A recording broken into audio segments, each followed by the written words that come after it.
Je vous ai menti. Voilà, je préfère être honnête dès le début de cette vidéo, je vous ai menti. Récemment, j'ai parlé de projets sur lesquels je pourrais investir en 2024 et la première thématique, c'était les exchanges décentralisés. Et dans cette vidéo, je vous avais teasé deux autres parties.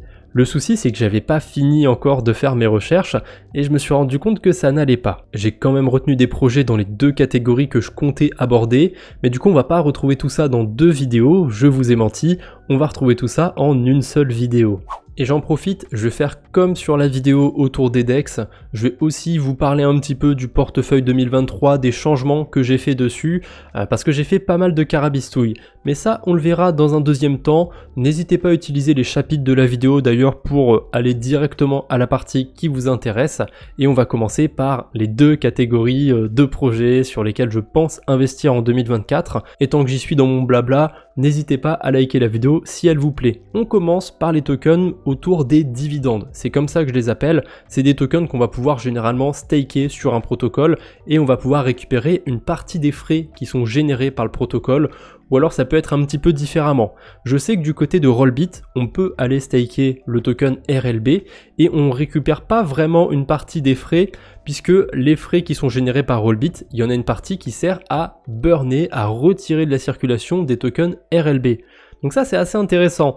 On a un token qui se raréfie au fil du temps. Et surtout, il se raréfie en fonction de l'utilisation du protocole. Tant qu'il y a de la hype, ça profite au protocole, mais c'est quand même quelque chose qu'il faut surveiller. Il y a un truc qui me plaît pas trop aussi du côté de Rollbit, c'est qu'on est dans le domaine des jeux d'argent, du casino, etc. Et c'est pas du tout un truc qui me passionne. Néanmoins, je l'ai quand même mis dans ma liste de dividendes parce que c'est un projet qui est très intéressant au niveau de ses tokenomics. Voilà, on a déjà 2 milliards de tokens à peu près qui ont été retirés de la circulation. Enfin, il me semble que tous les tokens qui ne sont pas en circulation, c'est parce qu'ils ont été burn, ils ont été retirés. Et le petit point noir quand même de ce token, c'est qu'il est déjà très capitalisé. 500 millions de dollars. Alors, peut-être qu'il y en a qui vont me dire, oui, mais c'est un domaine qui a du potentiel, etc. Même s'il a du potentiel, je pense pas que c'est là qui va le plus performer. Et je pense qu'il y a peut-être d'autres domaines sur lesquels j'ai plus envie de me positionner que le domaine des casinos, etc. Par contre, je le surveille quand même parce que je vais m'intéresser un petit peu à Solana, à ce qu'il y a à farmer là-bas. Et je sais que le token de Rollbit, il se retrouve sur Solana. Donc peut-être que je ferai d'une pierre deux coups. On verra, pour l'instant je m'avance un peu trop je pense. Je suis pas sûr de m'investir dessus en 2024, mais je le garde dans ma liste. Un autre alt qui me fait douter un petit peu en ce moment, c'est Joe. Alors pourquoi il me fait douter? Tout simplement parce que la hype qu'il y avait sur Solana récemment, elle commence à se déporter un petit peu du côté d'Avalanche, j'ai l'impression. On a le token AVAX qui s'apprécie super bien, mais on en reparlera un petit peu après. Et forcément, un des tokens les plus gros de cet écosystème, c'est le token de TraderJoe. TraderJoe, c'est la plateforme d'échange sur Avalanche, et pas que d'ailleurs, on les retrouve aussi sur d'autres blockchains, mais de base, c'était sur Avalanche, et c'est quand même au cœur un petit peu d'Avalanche. Le petit souci avec Joe, c'est qu'il commence à être assez capitalisé, On est sur un alt qui pèse quand même 200 millions de dollars, c'est pas rien. Après, on a des PancakeSwap, etc. qui sont plus capitalisés que ça, donc on peut quand même espérer un truc du côté de Joe. Mais bon, je sais pas si c'est très rationnel parce que quand on regarde la TVL, alors je pense que c'est que la TVL du côté d'Avalanche, a priori il y aurait 67 millions de dollars d'après CoinGecko, ça me paraît faible, je pense qu'il y a quand même plus que ça sur TraderJoe si on prend tous les écosystèmes sur lesquels il est déployé. Néanmoins on voit quand même qu'il y a un écart, Le token il est plus valorisé que ce qu'il y a de déposé sur le protocole. Ça généralement c'est un peu absurde, alors en bull run, on s'en fout de ce qui est absurde, de ce qui est pas rationnel ou quoi que ce soit, mais il faut quand même y penser pour quand on repassera dans une phase de marché baissière. Si on repasse pas déjà dans une phase de marché baissière, oulala, bon, je pense pas clairement. Je pense qu'on a encore de quoi profiter, on a encore de beaux jours devant nous, mais il faut garder ça en tête. Pour l'instant, ça se passe bien du côté d'Avalanche, donc il y a peut-être un truc à jouer du côté du token Joe, et il y a un système aussi de dividendes, d'après ce que j'ai compris, si on stake du token Joe, on récupère une partie des frais du protocole, mais voilà, avec 66 millions de dollars de TVL, le protocole, il va pas faire beaucoup de frais en fait. Et ça, c'est un petit peu un truc que j'ai retenu sur ma catégorie de dividendes. En fait, je me suis rendu compte qu'elle n'était pas si pertinente que ça. En tout cas, en bear market, elle sera pas du tout pertinente. Pour l'instant, on est en bull run, donc si vous dites aux gens qu'une partie des intérêts du protocole va servir à payer les gens qui ont le token du protocole, ça peut amener de la hype, ça peut faire croire aux gens qu'ils vont gagner plein de sous-sous en détenant un token comme ça, mais il faut quand même relativiser, c'est que la plupart des tokens à dividendes, comme je les appelle, ils génèrent très peu d'intérêt. Sur une hype, il peut y avoir quelque chose, etc. Mais j'ai vite arrêté de chercher d'autres projets qui étaient dans cette catégorie-là parce que c'était pas très intéressant. Il y en a quand même un dernier sur lequel je veux m'attarder un petit peu, c'est Gamma Strategies. En fait, ce protocole, il est assez particulier parce qu'il vient se greffer à Uniswap ou d'autres protocoles dans le même style, parce que depuis la V3 d'Uniswap, on peut définir à quel prix on va échanger nos liquidités. Par exemple, si je veux échanger de l'Ether que entre 1800 et 1900 $, je peux le faire. Et peut-être que dans 2 semaines, j'aurai envie de changer. L'Ether, son prix va bouger. Peut-être que j'aurai envie cette fois-ci de trader entre 1900 et 2000 $.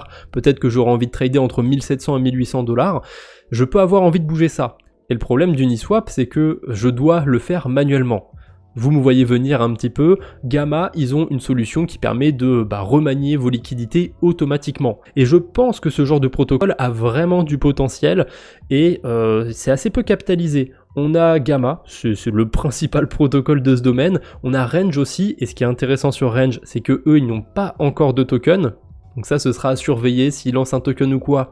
Mais j'en doute pas trop. Pour l'instant, du coup, je pense qu'il y a un airdrop à farmer du côté de Range, mais je vous en reparlerai peut-être dans une autre vidéo. En tout cas, pour ce qui est de Gamma, voilà. Ce qui m'intéresse, c'est qu'il a l'air assez peu capitalisé par rapport au domaine dans lequel il est actif. C'est un domaine qui, à mon avis, mérite peut-être un petit peu plus de regard, puisque quand on voit la TVL du protocole, là, c'est l'inverse de Trader Joe. Il y a 117 millions de dollars de TVL et le token, il est capitalisé à 16 millions de dollars. Il y a vraiment un truc de ce côté-là qui me fait dire qu'il y a du potentiel du côté de Gamma, mais on n'oublie pas, on est en bull run, et le bull run, c'est l'euphorie, etc. Le marché ne cherche pas à être rationnel. Donc des fois, on a des projets qui sont trop capitalisés, et on a aussi l'autre côté de ça, c'est qu'il y a des projets qui sont pas assez capitalisés par rapport à ce qu'on pourrait attendre d'eux, et malheureusement, des fois, il y en a qui arrivent jamais à nos attentes. Pour ce qui est des tokenomics de Gamma, elles ont l'air pas si mal que ça, c'est-à-dire qu'il y a la plupart des tokens qui sont déjà en circulation, mais on a encore beaucoup de tokens qui sont vestés, etc. Donc est-ce que ça va nous tomber un petit peu sur la gueule? Il va y avoir des gros murs vendeurs du côté de Gamma, c'est à surveiller. Vous voyez que tout n'est pas si beau sur ce token. Maintenant, la deuxième thématique que j'avais, c'est les Real World Assets. Le souci des Real World Assets, c'est que ça tourne beaucoup autour d'Ethereum. Là, dans ma liste, il y a Maker, il y a Synthetix. Bon, c'est pas que sur Ethereum, c'est aussi sur Optimism.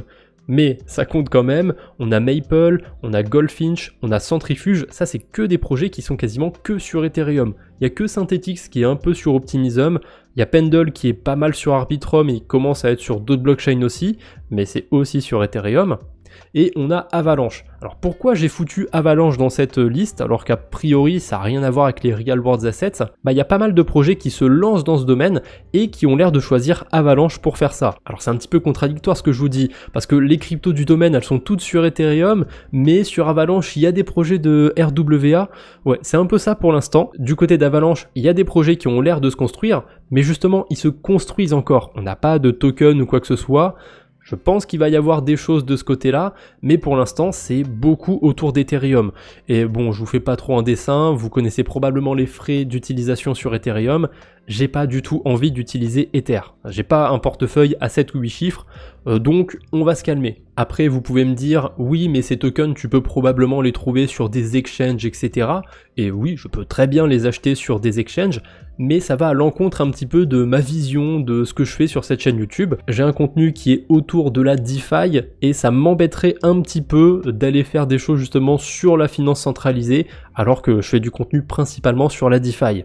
Donc en fait, les RWA, je pense que je vais pas m'y intéresser tant que ça. Il y a Synthetix qui est quand même très intéressant, et comme je vous ai dit, c'est du côté d'Optimism, mais voilà. Pour ce qui est du reste, j'ai quand même relevé certains tokens dans cette catégorie que je vais quand même suivre, mais je pense pas spécialement en reparler sur la chaîne YouTube. Bref, voilà, c'était tout pour ces deux catégories. Alors je pense quand même vous faire une troisième vidéo pour vous présenter d'autres projets qui pourraient m'intéresser, sur lesquels je pourrais m'investir et que j'arrivais pas forcément à mettre sous une seule catégorie. Donc attendez-vous à voir une troisième vidéo dans cette thématique si c'est ce qui vous intéresse. Et là, on va passer sur le portefeuille. Comme je vous ai dit, j'ai fait pas mal de carabistouilles, pas mal de choses sur ces 2 dernières semaines à peu près. On va descendre un petit peu sur mon activité. Vous voyez que déjà il y a pas mal de choses, hein. On va aborder pas mal de sujets. Déjà, dans la dernière vidéo, je vous ai dit que j'avais participé à une petite pré-sale du côté de Scroll. Je crois que j'avais mis 100 balles en Ethereum. Il s'avère que le projet était pas sérieux du tout, j'ai réussi à récupérer à peu près 9 $ d'Ether sur mon investissement, donc on peut dire que c'était une arnaque.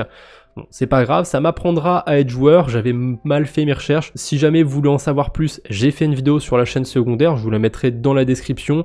Mais voilà, ça m'apprendra à vouloir farmer bêtement du côté de Scroll et à pas assez faire mes recherches avant d'investir. Là justement, c'est quelque chose que j'essaye d'éviter. Vous voyez que je prends mon temps sur ce mois de décembre pour faire mes recherches.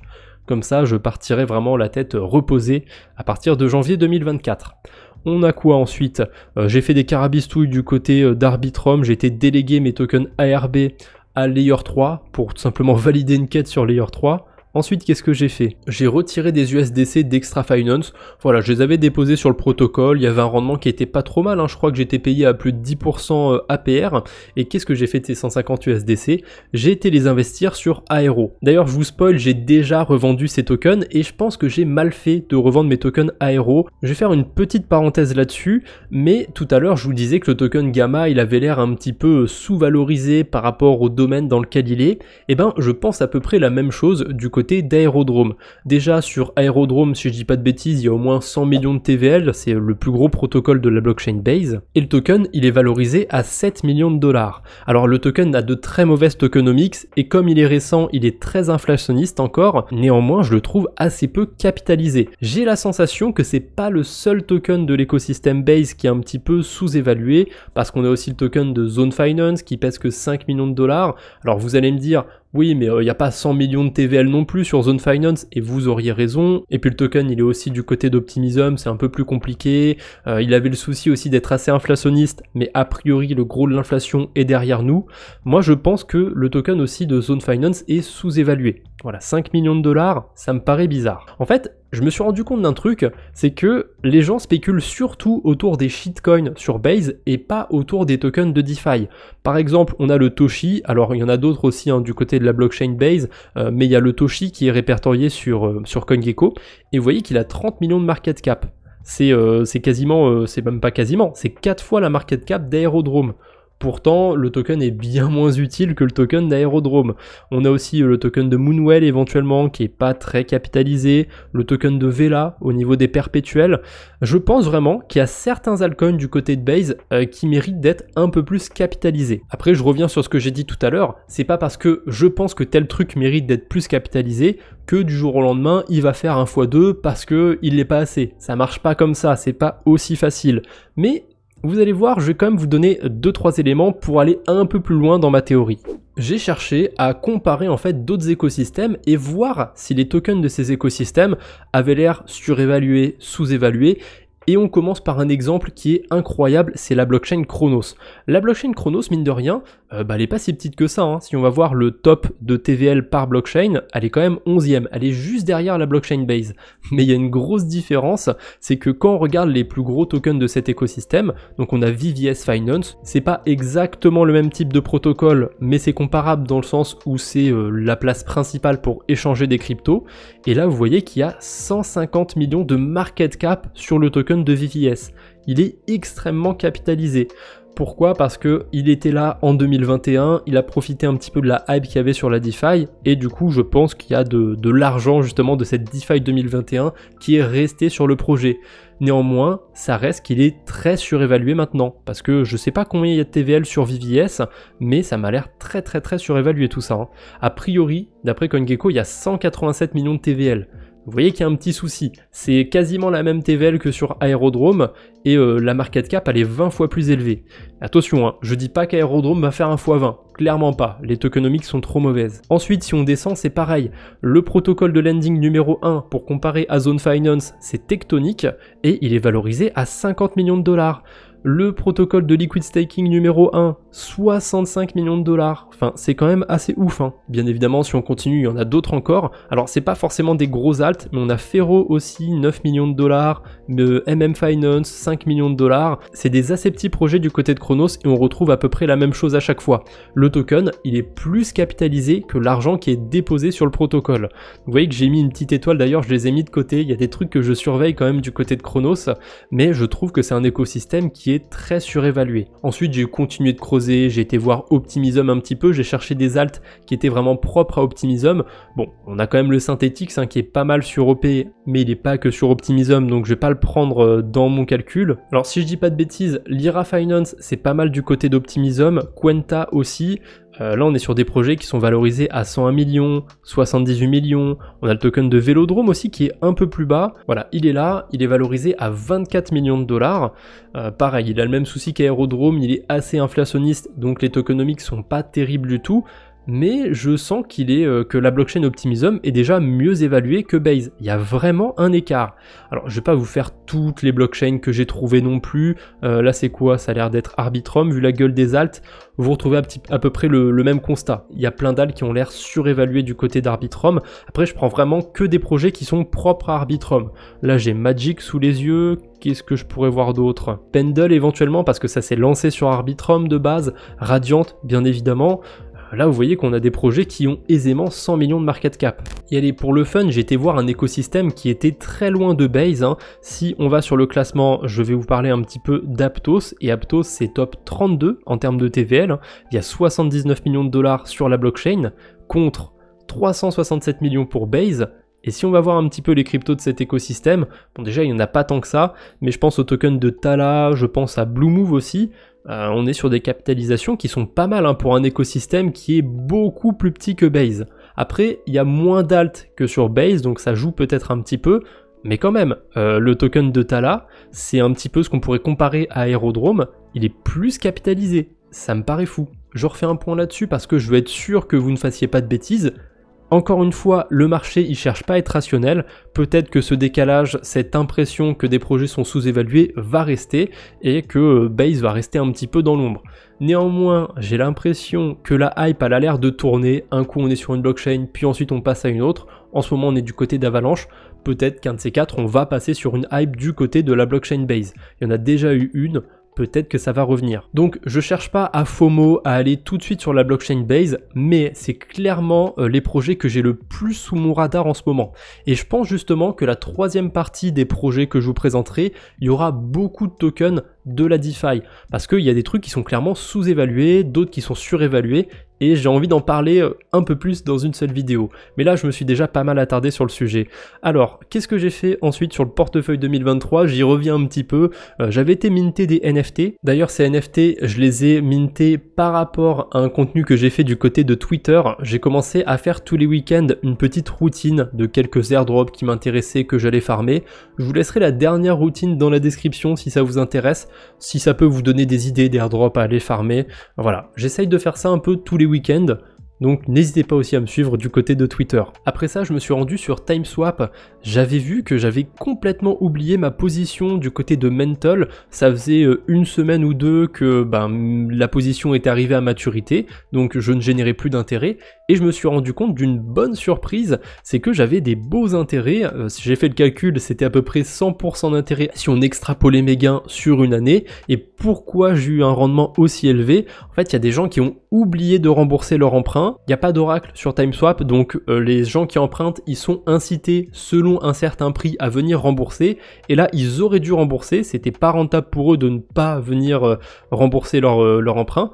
Et ils l'ont pas fait, enfin en tout cas une partie des emprunteurs ne l'ont pas fait, donc je me suis retrouvé avec des USDT et un petit peu de Mental, sauf que je devais avoir à peu près, je sais pas moi, 50 $ de Mental, au final vous le voyez, j'ai eu 80 $ de Mental.